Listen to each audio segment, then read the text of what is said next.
जय श्री राधे श्याम। आज हम माघ मास के 22वें अध्याय की कथा करेंगे।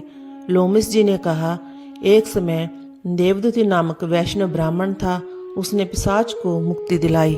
वेदनिधि ने पूछा, हे मुने, देवदूति कौन था और बताइए कि उसने किस पिशाच को किस तरह से मुक्ति दिलाई।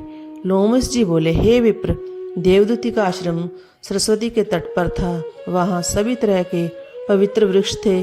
इस प्रकार फल फूल वाले वृक्षों, पौधों एवं लताओं के होने से वह स्थान अति रमणीक बन गया था। सुंदर कुंजों के होने से आश्रम के आसपास सदैव सुंदर पक्षी मंडराते रहते थे। छोटे छोटे पशु घूमते रहते थे। वहाँ का वातावरण परम शांत एवं मनोहर था। देवदूत के पिता ने उग्र तपस्या के द्वारा भगवान विष्णु को प्रसन्न करके इस पुत्र को वर द्वारा प्राप्त किया था। देवदूति परम धर्मात्मा श्रेष्ठ ब्राह्मण था। वह नियम पूर्वक गर्मी में तपते हुए सूरज की ओर नेत्र करके पंचग्नियों को प्रज्वलित कर तप करता। मूसलाधार वर्षा के समय बाहर खुले स्थान पर कड़कड़ाती बिजलियों के मध्य तप करता। पौष मास को कड़कड़ाती शीत में सरस्वती सरोवर के शीत जल में तप करता रहता था। वह परम तपस्वी था। उनका समय हरि आराधना, अग्निहोत्र, अतिथि सेवा एवं तपस्या में ही व्यतीत होता था। वह वेद ज्ञानी अपने आप टूट कर गिरे फलों को बीनकर ही आहार करता था। इस प्रकार उसका शरीर कमजोर हो गया। इस प्रकार सहस्त्रों वर्ष व्यतीत हो गए। उस तपस्वी के प्रभाव से वह पर्वत तेज से चमकने लगा। उसके तप तेज को सहने की शक्ति किसी में नहीं थी। उसके प्रसाद से वन के समस्त जीवों ने स्वाभाविक बैर त्याग दिए थे। वह ब्राह्मण तीनों समय नियम पूर्वक नारायण का पूजन करता। हरि चरणों में ध्यान लगाकर सहस्त्रों सुगंधपूर्ण खिले हुए कमल वेद मंत्रों का पाठ करता हुआ विष्णु के चरणों में अर्पित करता।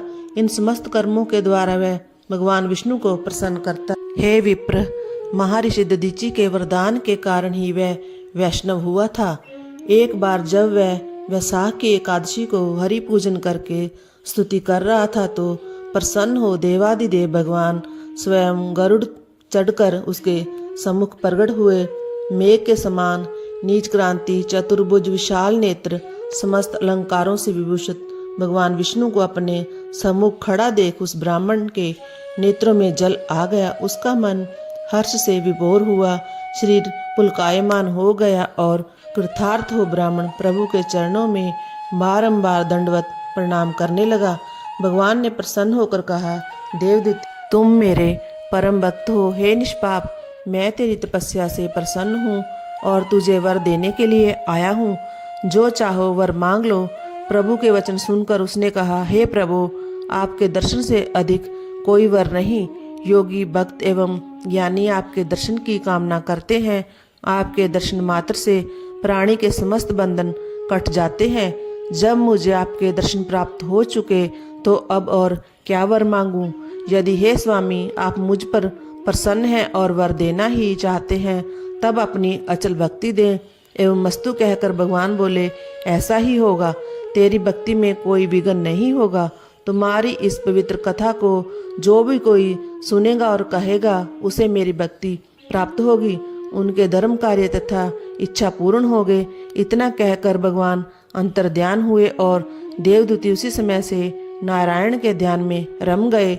इस प्रकार कथा का 22वां अध्याय समाप्त हुआ। जय जय श्री राधे श्याम।